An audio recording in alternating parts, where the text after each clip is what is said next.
The Hilltop Glove Podcast is sponsored by Mid Carolina Service Company.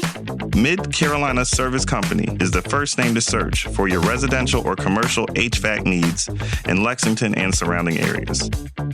Just go holler at Jason and Clint. They'll hook you up on the air conditioners, on the restaurant equipment, refrigerators, refrigeration, ice machine repair. They've been doing this for years. I know them cats forever. Family owned and operated since 2006, they pride themselves in their quality work and customer relationships. Call 803-356-4153 or visit midcarolinaserviceco.com for a no obligation quote for service today.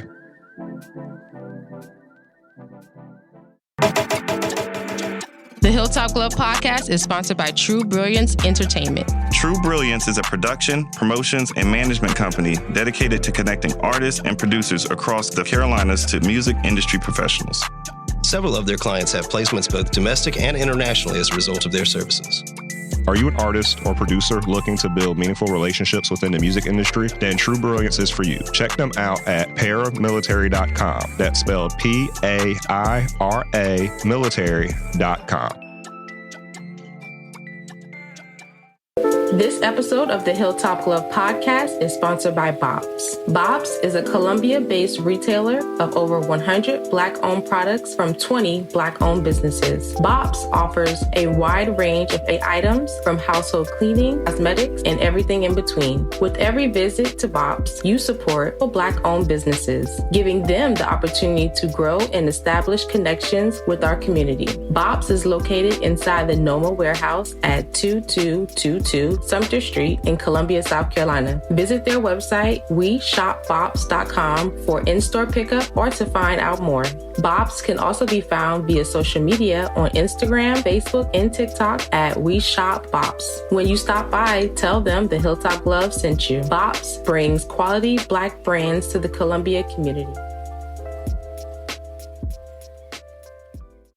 The Hilltop Glove Podcast is sponsored by Red Rooster Sports Bar and Grill. Red Rooster is your neighborhood bar and grill serving the best wings, burgers, and baskets in the Met. Like the amazing food, the bar is always on tap, and there's plenty of screens to watch the big game. Red Rooster is the Midland's premier meetup spot for local car and bike clubs, fraternities, and sororities. Staff is dedicated to accommodating all kinds of parties and events. If you're looking to catch a game, have a bite, and a drink, look no further than the Red Rooster. Red Rooster is located at 7500 Wilson Boulevard, Columbia, South Carolina. For more information, visit redroostersportsbar.com or visit them on Facebook and Instagram at Red Rooster Sports Bar. Go where the winners go.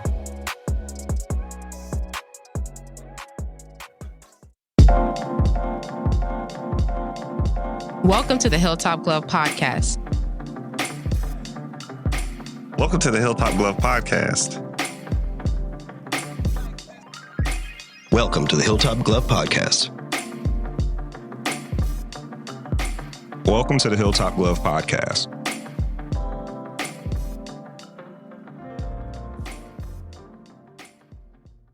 Hey everyone, welcome to another episode of the Hilltop Glove Podcast. Today we have the pleasure of interviewing Elizabeth Stiff. Elizabeth is a Fayetteville-based public relations consultant, photographer, entrepreneur, and philanthropist. She's the owner of L3 Brand, a company that specializes in PR, brand development, marketing, and photography. Also social media management and email blasts. How are you today? I'm great. How are you?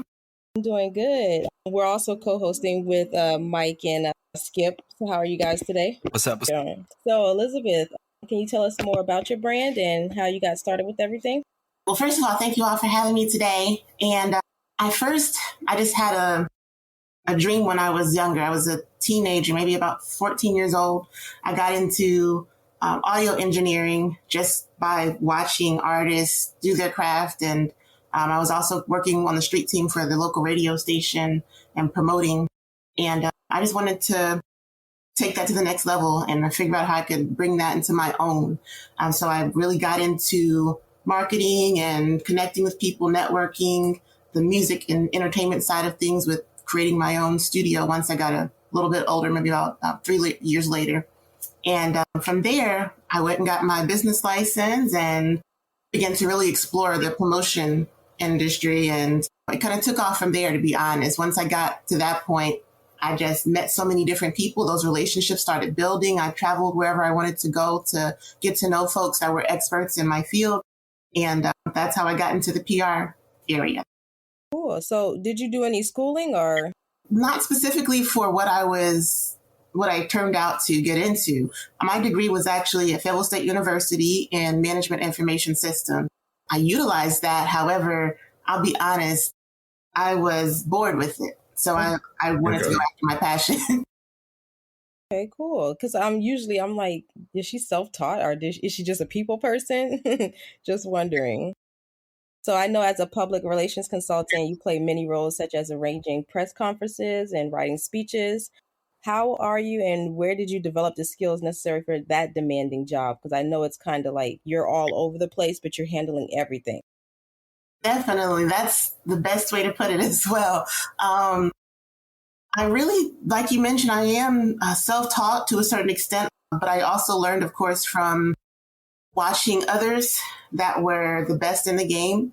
A lot of people, see people that are somewhat their competition as, someone that's an enemy. I instead saw them as someone to learn from and mentors and so on and so forth. And I just began to figure out how to make myself the best in that lane and begin to continually grow in that area.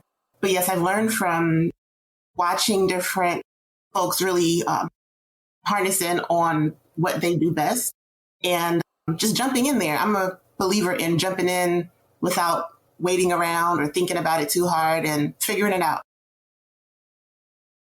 Good. That's good. So do you have any advice for anyone interested in pursuing the same career, like in high school, or just kind of just someone that's like social media person?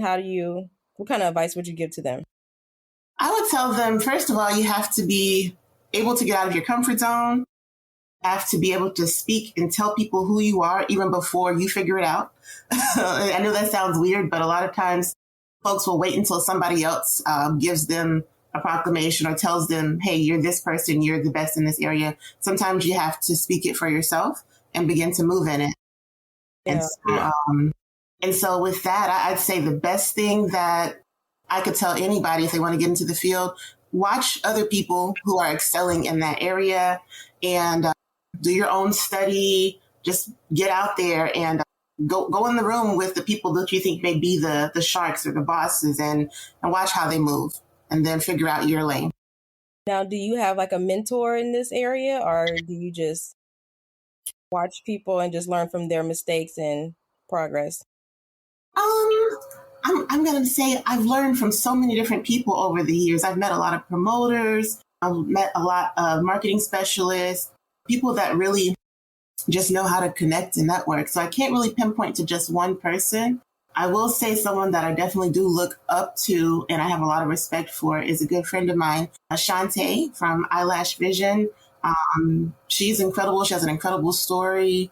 And, just from watching her over the past 8 to 10 years has been amazing in and of itself. So that's one person there. But there's a lot of people along the way that have given me a bit of wisdom, a few jewels here and there, and I've really learned from. So what would you consider to be your biggest success so far, your business and your brand? Actually, it's my biggest success, I feel, is more on the side of my nonprofit. I do have a nonprofit, the L3 Brand Community Alliance. And tell us about that. Yeah. Okay. Well, with that, when I first started my business, I had this passion for helping young people. And I was only 17 myself. And so I wanted to help tutor and help mentor and give them a safe space to come work on music and learn about business and writing. So I began to delve into that, but it eventually came full circle. When 2014, I want to say, I connected with one of the nonprofit organizations here in Fayetteville, North Carolina. They were doing a unity march. And so I said, well, how can I help? How can I get on board? So I connected with them and we began to build relationships with law enforcement in the community during a time that it was so pivotal because of the racial tension and issues going on in the community. They were also heavily vested in doing things for the youth and for the community. in that organization. So I branched off from that. I worked with them for several years and began to work with other nonprofits. And I saw the needs, and I saw there were a lot of voiceless people who wanted to speak up. They were elderly, disabled, they were disadvantaged, and they didn't really have anybody to inform them of what their rights were and what they could do as far as voting and options in the community. So I began to jump in and help people. And the more I did, the more people called me. And so I just formed my own nonprofit, being that I was already put in position to do those things. And I assist other nonprofit organizations as well as do my own initiatives, helping. For instance, there was an issue with the power bills for a lot of the community. The price hikes went crazy during one of the school seasons, and the company wasn't willing to do anything about it. They're a big company. And so I stepped in and I connected with another business owner in Fayetteville, and he agreed to donate $10,000 to pay those power bills of those that needed help. Wow. And so that's a bit of what we do. We step in where there's a void and we figure out how to make it happen. So you're a connector. Yeah. Hey, that is so cool. Like, congratulations with all of that. That's a lot. Thank you. Amazing also. Yeah. So, and I mean, that is really serious work too, because a lot of times people that have skills in that only want to do it for making money.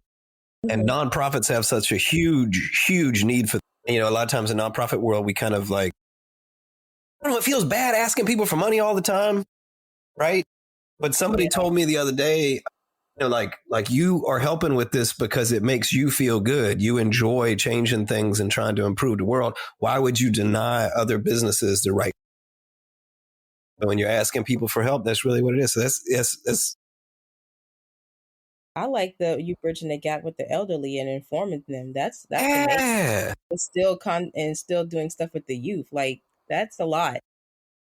So yeah, I'm really proud of you for that. Is your brand like really known in Fayetteville, or are you still trying to reach a bigger audience? Or I'll say this: I know pretty much anyone and everyone, okay.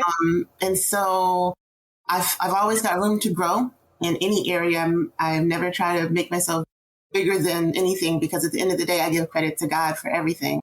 But ultimately, for me, it's really becoming weird at times where I'll go out and everybody's like, "Hey, Liz, L3 Brand, how you doing?" And I'm like, "Hi." It's just a little uncomfortable sometimes. I'm not used to being the center of attention so much. I'm used to making everybody else the center of attention. So, but I'm appreciative of everything, and I'm just about growing so that I can, I want to be blessed more so I can be a bigger blessing. And that's what it's all about for me. What kind of clients would you mostly have? Oh, okay. So my client list has grown a lot recently. I've worked with some of everybody. I have a film director in LA, Rob Stouse Films. I have Chef Judy, who's, I don't know if you're familiar, she's on Food Network Cutthroat Kitchen. She's been on Chopped Food Network Supermarket Stakeout. She's been on Cutthroat Kitchen and Chopped and a host of different things. I work with salon owners. I have the dance team. I've recently connected with the arena football team here that came to Fayetteville, the Carolina Predators. And I have the Fayetteville Cumberland County Ministerial Council. You name it. There's authors, there's barbers, models, entertainers. I have 93 Nana out of Rochester, New York, and Kid Lee out of Wilmington, North Carolina. So all different types of clients, even delving into the politics a bit. But it just depends on who needs my services and if it's something that I feel like really help them be successful in. Well-rounded. I like that. And that's one of the things too. Like a lot of us, when we are thinking about PR, if you haven't worked in marketing PR world, like you kind of have this Hollywood glamorized idea of how everything works. And you see people that are like planning events and doing red carpet things and social media influencers and that kind of thing. And from my experience, that's a very different world from what the real PR is. So just from your perspective, what are some of the like misconceptions that people have about public relations and like what do you, if somebody's kind of interested in this field, what's the real like in the trenches kind of image that you want to tell them? Oh my gosh. Okay. So it's a great question. So the first thing, I'll give you two separate answers. The first thing would be a lot of people have a misconception about how a person carries themselves as a publicist, someone who has a lot of influence. Now, although I will say there are some that may be really stuck up and unreachable and so on, there are others that are down to earth, that are kind-hearted, that aren't big enough themselves all the time. And that's who I pride myself in being. But a lot of people think that, oh, you must be, you have to be stuck up. You have to be this kind of way and have an attitude if you're going to be in this field. That's not true. The second thing I would say is a lot of people don't really see the late nights, the phone calls at 3 and 4 and 5 o'clock in the morning, working on a campaign nonstop for several days and watching each email to see when it's opened and who opened it. The last minute fires you have to put out. It's like, oh, we forgot to step and repeat. We don't have the DJ is sick and we have to bring in somebody else or whatever it may be, in all the work that doesn't necessarily go under that title that you end up doing. So yeah, it's a lot of tedious work. It's not all just calling the shots. It's more or less, it's a lot of times you have to get in there and take your hands and physically get involved to make that thing go through the way it's supposed to for your client. Do you have employees, or does kind of the buck stops with you? I was kind of forced to bring some folks back on board because the workload got too crazy for me. I used to try to run around like a chicken with my head cut off and do it all myself, because I would, outsource and just bring people in as I needed. When you're, financially, when you're starting it, you just got to do everything you can. Exactly. But now it's a different story. So I have people that help with the content creation and doing a lot of the work that I can't physically be in the front of the computer to do. Or when there's events going on, I have my people to go out and they'll set up and make sure that everyone's in place when they're arriving. I can't always be in every place all the time. So I do have a team. I really love and appreciate them because they put up with all the craziness with me. So shout out to them. But other than that, I also have a global media partnership. So the L3 brand global media partnership is comprised of other publicists, marketing companies, photographers, videographers, content creators. And cool. Wow. So y'all like an association kind of thing? Right. So it's like a media association, so to speak. So whenever there's resources and opportunities, I send those to them. If there's something I can help them with to build their brands, I'm not a person that's about, oh, let's make it about me and my company. No, I help to push their brands, and they do a lot. Some of them do the same things that I do. So we just kind of help to build each other. And that's one thing that I've kind of noticed in, I guess, this kind of like, I'm going to sound real old by calling it new media, but this new media generation, like I guess back in the day, kind of like the blue chip version of the world is that like if somebody else is making it, then that's like less money for you to make.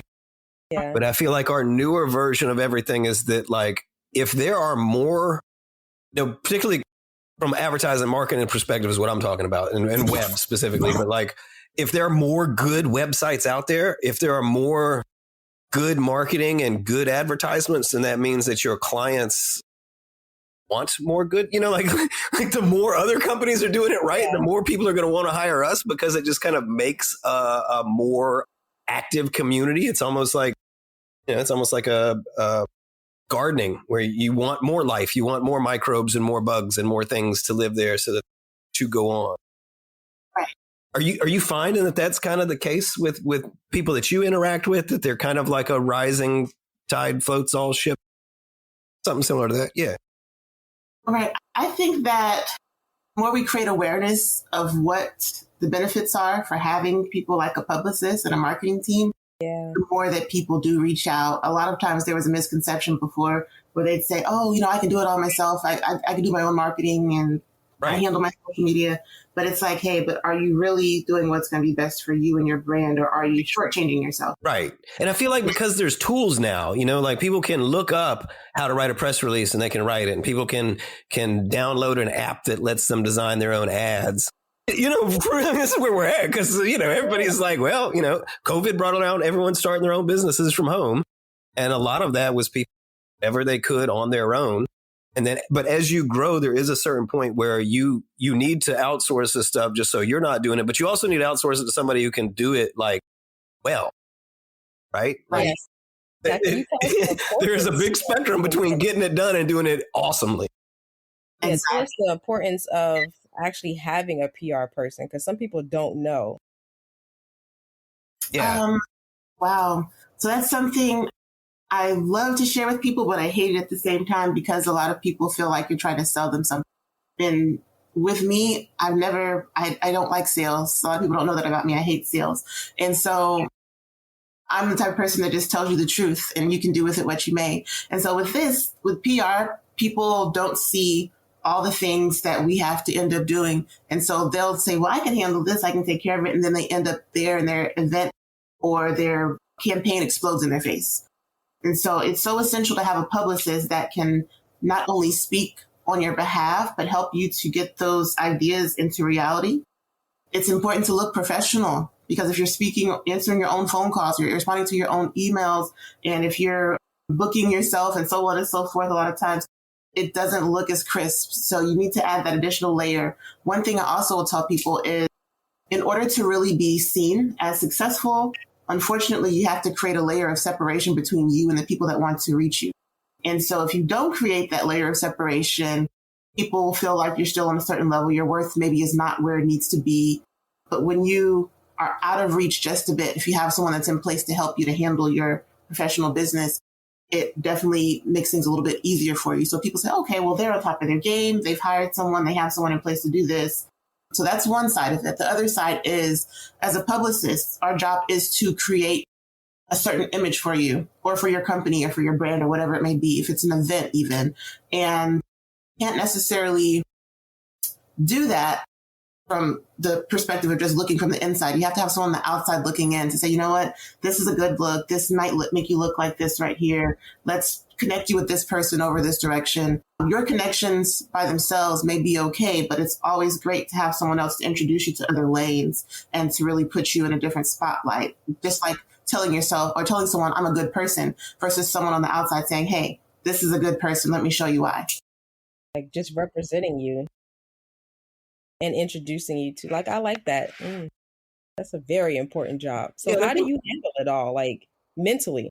A lot of prayer, a lot of times when I have to self-reflect and figure out what direction I'm headed in, because it makes you question it many times where you're like, you know what am I doing? Why am I letting these people stress me out? Why am I letting this, project get to the point where I have no time to myself? But you have to really remember why you're doing it. So there's a lot of times that, like I said, of self-reflecting. I do take some me time where I have to shut everything and everybody out. I need more of that, but I'm working on that. 2022, that's my goal for the year. But dealing with it, honestly, it's not as bad as you would think, though. It's a lot of noise in it because I get to celebrate with those that want to be successful, those that want to impact the world. I get to help them do that. And so I'm thankful for the opportunities, to say the least.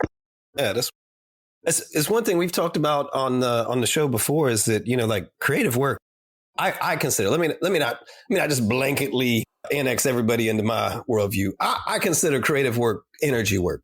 Like it is stuff that is coming out of us because we're tapping the void and we're trying to pull it in. And then when you start doing it for income, like it's almost like when we're making a brand, when we're creating this emotional attachment to a company or brand or organization, it's almost like consecrating a temple. It's like we're endowing these giant golden arches with 50 years of happy smiles and stuff, and and we have to be kind of responsible about who we choose to do that, and not just throw our gifts at anybody who's trying to make a buck. And so that kind of leads me into as an entrepreneur, giving back to the community is kind of like one of those things that we're always trying to achieve at some point. Most people that are in this to achieve. And you Community Alliance. This is the nonprofit you spoke about earlier. Is that correct? Right. L3 Brand Community Alliance. And were you started this? Is that correct? Yes, that's right. And you said you were 17. Is that right? Well, back then, yes, I was 17. Back then, it was the L3 Institute. That was just a part of what was with the tutoring and mentoring and working with music.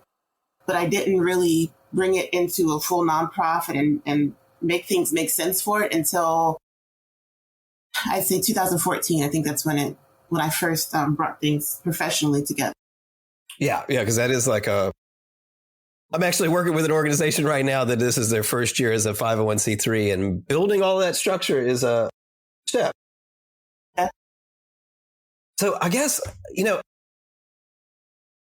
what made you at that age decide that you wanted to do kind of philanthropic work, kind of giving back to the community? And, at that age, I think I was trying to figure out where I could make more than minimum wage. The crazy part was I was working like right in high school and right out of high school. I was working a couple jobs. I think I was like an associate manager at a retail store, and I was working overnight stock and remodel, and in college full time. And so I don't know. But I don't know why I thought it was a good idea just to jump and do as much as I could. I had so many things I was passionate about, and I knew that it was going to take money to do it. And I think I just watched different people at a young age go through things. Even in school, I saw some of the other students back in high school and middle school that were going through, and people that had a void. I saw that something that I could help to fill, and I just wanted to make a difference. I also wanted to be able to leave behind a legacy, even at a young age. I was thinking about those things. So I'll be honest, I just have a big love in my heart for people. Always been like that. So I wanted to help however I could. And that's how it came to be. Girl, that's amazing. Like, do you have any brothers or sisters? Or are you only child? I'm the baby. I do have brothers and sisters. So I have an older sister, my oldest brother passed in 2014, but my sister and brother, all of my siblings were all like 9 and 10 years older than me. So I was kind of on my own a bit, figuring out life. So, but I can see that you learn from other people's mistakes since you said you're the youngest. So, right. I did learn certain things, certain lessons. I was quiet, believe it or not, when I was younger, and but I would sit back and listen a lot. And I would hear the conversations and the things that they were going through, things that my family members were going through in general. And it taught me a lot without me having to, dip my foot in, so to speak. Some things I still did, though. Don't get me wrong. I still made a lot of bad decisions. I think that's something I would love to share, as well as a lot of people feel like, the road to success is going to be making all the right choices, but it's far from that. Exactly. It's a lot of bad decisions. I don't call them mistakes because, we are conscious of what we do. We have our own free will. So I think those are just bad choices. And so with that, I kind of got to a point where I was like, you know what? I'm going to start listening to some of the things that my mom shares with me, some of the wisdom. And then I start to see my life shift a bit too. Once you can mature enough to listen and take in some jewels from folks that have already been there and done that, it definitely sets a different playing field for you. So what do you feel is the biggest lesson that you learned so far? Yeah. Sure. Okay. One would be something that's so simple, but it's so important. I've learned that it's not that serious. And when I say that, it's like a lot of times we get caught up in things and we're like, oh my gosh, I didn't get my outfit. I have the perfect outfit lined up for this night. My life is going to crash. And then you're like, wait, it's not that serious. I'm stressing out. I'm going crazy, bending over backwards for an outfit. I can pick something else, So I've learned not to put unnecessary stress on myself and other people. I try to teach them that too. We have one life. And so I think we should live it as stress-free as possible. And then on the other side, I've also learned that the vitalness and importance of spending time and making memories with those that you love. That's part of why I got into photography. I saw different family members passing over the years when I was younger, and there wasn't anything I could do about it. But I started to realize, I said, you know what? We don't have really a lot of videos or current things from them. So I started to take that up. I saw my uncles and then doing videos and pictures and stuff when I was a kid. And I was like, well, you know what? I'm going to pick up the reins. And so I started doing that for my family and my friends, and then I brought it into my business. So yes, making memories and spending time with those that are important to you is everything, because we only get one of a person. We don't get multiple opportunities to get that right.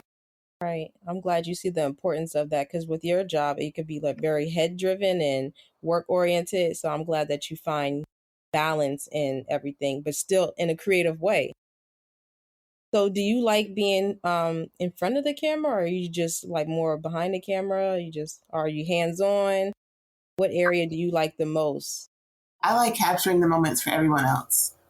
I don't really like the spotlight too much. Unfortunately, people keep shoving me in it these days, but I've learned to be okay with that too. But I like to be the one that sees the moment and sees how that could be something so key for someone down the line, just making a person smile. So I know in our community we talk about the lack of support from our customers. What do you think that we do a good job at supporting other business owners? I'd say on a local level, yes. Now there's some that are always going to go with the corporation. They're always going to go with, the bigger companies and chains. But in this community, that's one thing I'm proud of. We typically get together and support each other. I do this thing on my page, and I've learned it from other people like Mr. Karen Keys. We print tees. He's amazing about networking, and he'll do a live video, and he'll have a huge following on there, and he'll jump on the comments and say, "Hey, post and tag your video, your business below. Drop your business cards, whatever." And so everybody that's tuned in gets to see all these businesses promoted. And then we also have something that I do with the Business to Business Association. We created this to help support each other as business owners. And what we do is we bring events to different communities. If it's a new business opening, we go out and support their opening, and we'll have a mixer at their business and help those people to lock in new clients and get new contracts and so on. So that's something we're big about. And, it's opportunities, of course, for growth everywhere. But yes, here, I think we're great about it. And other areas I notice are starting to do more of that. I want everyone to get on board though, because we definitely do need each other in order to not just get in business, but to stay in business. So like what projects are you working on now that we can expect things soon? Or Yes, a couple of the new entertainers that I have on board, they're signed with L3 brand. One is 93 Nana. There's so much in store for him coming up in this new year. So be on the lookout for his project, his album, coming in 2022. And so we also have another project coming from Kid Lee. She recently, or earlier this year, she was the winner on the Triller contest, and she did the video with Quavo, and it had some other opportunities there. And so she's going to be putting out her first official project on her own with L3 brand. So that's going to be coming up this year. I do look forward to the new team I mentioned, the Carolina Predators. The first game is coming up in the early spring. So that's something I'm looking forward to, doing the big tailgate party and the press conference here for that. There's a lot. There's a lot coming up. So I'm going to definitely keep you guys in tune and reach out with new things to come. so I know you said you go live and stuff like that. Is there a certain time or a certain day where we can tune in or pass out certain tips for people? I do life 101s every day just to share different things that I've learned from my past experiences or from others' experience. I do that on my social media pages. I go live at random times, to be honest, right now, because I don't have time to sit still in one spot too long. I want to. I used to actually do my own show and everything, but people started pulling me in so many different directions. So as of right now, if I'm going to cover an event or something, then you'll see me out and you'll see my live pop up. Or if there's a person I'm interviewing, like I spoke with Mr. Kwame Stover, who's here in Fayetteville, North Carolina, actually. He's a millionaire, but he talked about his success, with the cryptocurrency world and investing and so on. And so, I sit down with people like that as well. So it just depends. We schedule it and we'll push it out and let everyone know about it. Now, I have one last question. Where do you see your brand going? The nonprofit and also the PR brand. Where do you see that going in the future or in? I see amazing things happening. I see myself anywhere from the White House, to the local business. And so I'm never going to lose touch with the smaller businesses or with people who often come up to me and say, don't forget about the small people, little people. And I'm like, I don't see people as, a small person or a small business. I see that as equally important, and so I just see the success of it being able to impact more people worldwide instead of just within, the surrounding states and so on. I definitely see worldwide impact for the future of the nonprofit and being able to touch lives, whether or not it's just encouraging someone or actually putting funds into that community to really make a difference on that level. As far as the PR aspect goes, I don't see any limitation there. I'm excited to see who I'll be able to connect with and help to build their dreams in the future. Is there a group of, or what area, I would say, are you looking to get into? Like, is there a certain type of brand or just something you haven't tapped into yet that you would like to represent in the future? If they happen to come your way or hear this podcast, they can reach out to you. Well, I would say I would love to work with someone like an Oprah on that level because she's an amazing person and she's worked hard and she's accomplished a lot. She leaves behind a legacy. So the only thing you have to say about her is her name. You don't have to explain what she's done or who she is. And so that's something that I would love to do. Other than that, I have a lot of different things coming my way right now. I'm just so thankful for. I'm going to be doing some work with Mr. Greg Gilmore. He's a free agent right now. He was played, in the NFL for the Panthers as well. So I'm going to be working with him in the near future here. But, I'm really tapping more into that lane with a lot of the folks that already have full established careers instead of just those that are really trying to build from the ground up. I'm going to be working more in that area. So it's going to be fun. So, Mike, you have any other questions? Oh, no, it just sounds like you're doing great work. Yeah, I'm proud of you. Seriously. Thank you so much. And I would love to actually, meet you in person. Fayetteville's not that far. We're all in Columbia. Okay, definitely. That's nothing but a quick trip. So I would love to be able to connect with you all as well. And, might be able to collaborate on some things in the future. Who knows? Yeah, most definitely, especially with your line of work. So do you want to give any shout outs or let people know where they can find you on social media and other platforms? Sure. So as far as where they can reach out, l3brand.com. It's the letter L, the number 3, brand.com. They can email the company at contact@l3brand.com, just like it sounds.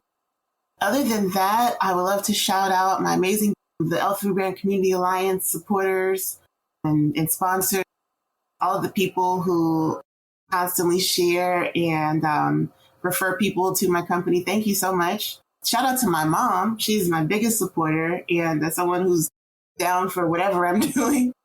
Yeah, and to my circle, my team. So to Trey. Oh, I forgot to mention somebody who's definitely a big part of what I'm doing right now. So I actually have had the pleasure to handle some PR campaigns and support for a lot of what Moray has been working on. Of course, he's from Fayetteville. And so I've been blessed to be brought on this past year, of course, as the publicist for Moray's label, which is EBF. So I do work with his artists as well. And so shout out to the whole EBF family, to the team, to Trey. Shout out to, of course, my artist, 9399, to Kid. Shout out to Lex with Controlling Minds Management. So yeah, it's awesome. And I'm just so, a lot of times I forget certain things because there's been so many things that have come my way and I appreciate every bit of it. Definitely. I can tell you are a PR person. You answered every question so direct. You didn't drift off topic. I love it. You use your words properly. I love it. I learned a lot through this episode, so I really appreciate you breaking things down and the misconceptions. Thank you so much. Thank you. Mike, you good? You got anything else you want to? Oh, no. Thanks for coming on. All right. So to conclude this episode, I just want to say thank you one more time. And we look forward to seeing you soon and a prosperous year for you. And I want to thank everybody for tuning into another episode. This was great. And we'll see you guys soon. Bye. Have a good one.